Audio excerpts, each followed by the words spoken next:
Case میں جی عمران خان کی سزا معطل کر دی گئی ہے اور بڑے ریلیف جو اطلاعات کے مطابق ہیں وہ عید کے فوراً بعد ملنے شروع ہو جائیں گے، لیکن یہ نکے چھوٹے موٹے ریلیف جو ہیں وہ ملنے کا سلسلہ شروع ہو گیا اور معاملات جس طرح جا رہے ہیں۔ آج نیب کی جانب سے جو سماعت کے دوران جواب دیا گیا وہ بڑا قابل غور ہے، اس پر بات کریں گے۔ اس کے علاوہ فل عدالت نے جو ہے سپریم کورٹ نے 7 رکنی بینچ تشکیل دے دیا ہے، جو 6 ججز کے خط کے سے متعلق جو لکھا گیا تھا خط، اس پر یہ سماعت کرے گا۔ چیف جسٹس اس کی سربراہی کریں گے۔ دوسری طرف جسٹس تصدق جیلانی صاحب جو ہیں انہوں نے اس کمیشن کا سربراہ بننے سے معذرت کر دی ہے۔ سب سے پہلے بات کرتے ہیں جی، سب سے امپورٹنٹ خبر ہے توشہ خانہ کیس میں عمران خان صاحب جو وہ جس کا ذکر نہیں کرتے تھے بار بار کہ جی وہ گھڑی اور یہ وہ سارا، سزا معطل ہو گئی ہے اس میں۔ اب اس میں عید کے بعد اس کی باقاعدہ اپیل پر سماعت کی جائے گی، لیکن انیشل سٹیج پہ جو ریلیف ملتا ہے وہ بہت بڑا ریلیف ہوتا ہے کہ سزا کو سسپینڈ کر دیا گیا ہے۔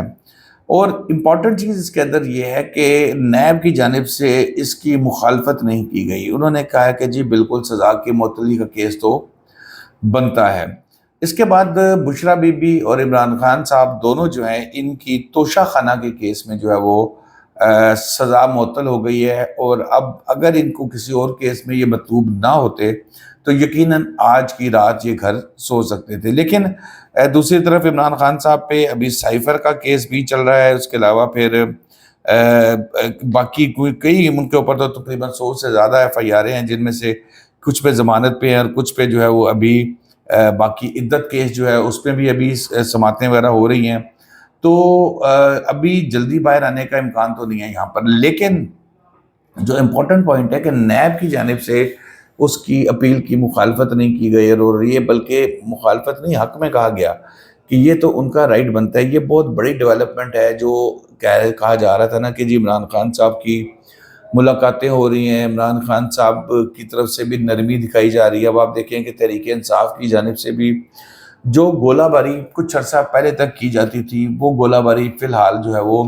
سیز فائر نظر آ رہا ہے۔ باہر آ کے وکلا بھی نہیں بولتے اس طرح جس طرح پہلے گولہ باری کی جاتی تھی، پھر علی امین گنڈا پور ہو یا شہریار افریدی صاحب ہوں، یہ بڑے بڑے جو توپ خانے تھے یہ اس وقت خاموش نظر آ رہے ہیں، اور جس کے نتائج بھی آنے شروع ہو گئے ہیں کہ پاکستان کی پولیٹکس کے اندر سافٹ رویہ جو ہے وہ میرے خیال میں تو کافی بہتر ہوتا ہے، اور وہ خان صاحب کو شروع سے وہ رکھتے تو آج سچویشن ڈیفرنٹ ہوتی۔ بہرحال یہاں پر یہ سزا ان کی معطل ہو گئی ہے۔ اب نیکسٹ اسٹیپ یہ ہوگا کہ اس کے اندر پھر اپیلوں میں جائیں گے اور اس پیج کے اوپر سماعت شروع ہوگی، اور پھر عدالت فیصلہ کرے گی کہ کیا یہ سزا کالعدم قرار دے دی جائے یا اس کو برقرار رکھا جائے۔ نارملی اس طرح کی کیسز میں یہ بھی پھر ہو جاتا ہے کہ کورٹ ریمانڈ کر دیتی ہے کیس کے بھی دوبارہ آپ نیچے ٹرائل کورٹ کے اندر لے کے جاؤ، اور ٹرائل کورٹ سن کے تو پھر اس کے اوپر جو بھی ہے فیصلہ وہ کرے گی۔ باقی عدالت کے اندر جنگ چل رہی ہے، عدت کیس میں بھی، سائفر کیس میں بھی، اور عید کے فوراً بعد جو ہے وہ بڑی بڑی تبدیلیاں آنا شروع ہو جائیں گی۔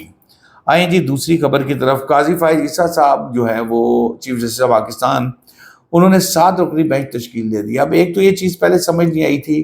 کہ ایک طرف تو کمیشن کے لیے وزیر اعظم سے ملا جا رہا ہے، اچھا اب دوسری طرف بار ایسوسی ایشن کی طرف سے جب پریشر آیا تو آپ نے وہ آج جو ہے وہ پریکٹس اینڈ پروسیجر کمیٹی جو ہے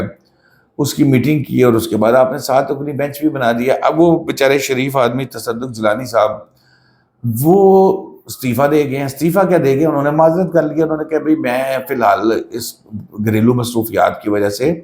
میں نہیں سن سکتا، میں یہ کیسز جو ہے نا اس میں اس کمیشن کا حصہ نہیں بن سکتا۔ حالانکہ اس سے پہلے وہ ولنگ تھے، اور انہوں نے یہ بات کہی بھی تھی کہ میں بڑے پراپر طریقے سے اور رسپیکٹ سے ان چیزوں کو لے کے چلوں گا اور اچھے طریقے سے اس کے فیصلے کروں گا۔ بینچ بنایا جاتا ہے جی، بینچ کے اندر چیف جسٹس قاضی فائز عیسیٰ صاحب ہیں، جسٹس سید منصور علی شاہ صاحب ہیں، جسٹس یحییٰ افریدی صاحب ہیں، اور جسٹس اطہر من اللہ صاحب ہیں، جسٹس مسرت حلالی صاحبہ، جسٹس جمال مندوخیل صاحب، جسٹس نعیم اختر اخوان صاحب۔ یہ ججز ہیں، ترتیب تھوڑی سی میرے سے ادھر ادھر ہو گئی ہے، اس کے لیے معذرت، کیونکہ ججز کے ناموں کی ترتیب بھی اسی طریقے سے دی جاتی ہے۔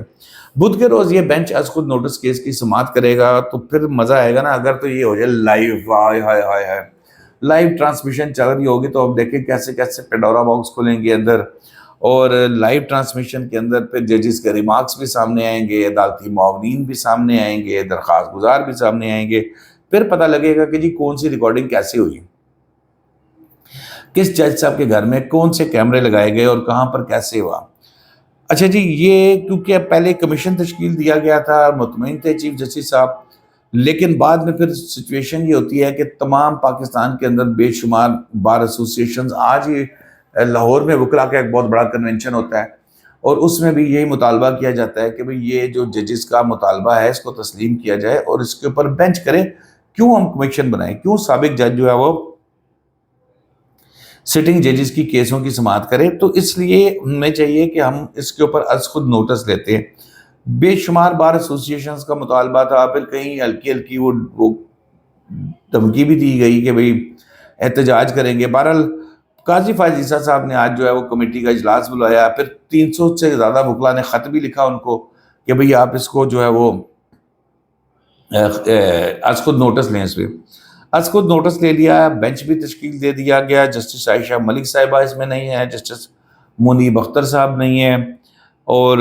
اب کچھ لوگوں کی خواہش تو یہاں پوری ہوتی ہوئی نظر نہیں آئی، لیکن بہرحال یہ لوگ اس بینچ میں نہیں ہیں۔ اچھا اب آگے آ جائیں جی، اس کے بعد اس میں آ جاتا ہے کہ جی جیسے میں نے آپ کو بتایا کہ لاہور میں بھی بڑا کنونشن ہوا،